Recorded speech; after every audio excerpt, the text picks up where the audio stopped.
Hey, what's up? I'm Austin Politelli, professional motocrosser. I teamed up with Slick Products and I'm gonna show you guys how to wash a dirt bike. So it's a 3-step process. First, we're gonna start with spraying the bike down.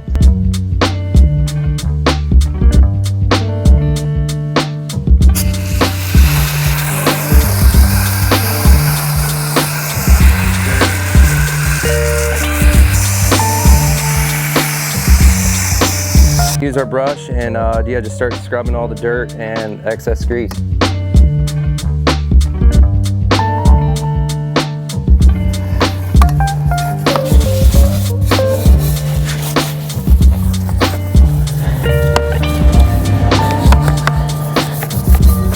Step 2, we have the cleaner and degreaser. We're going to spray it down one more time and then rinse it one more time as well.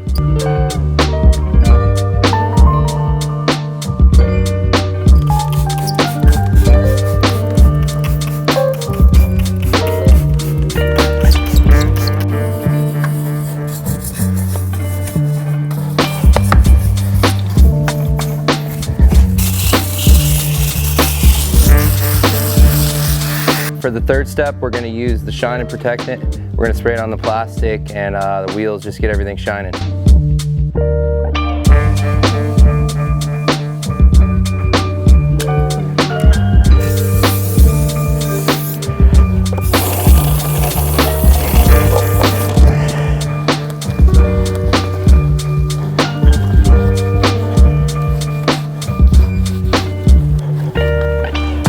And that's it. It was a 3-step process, super easy. I want to say thank you to Slick Products for hooking me up.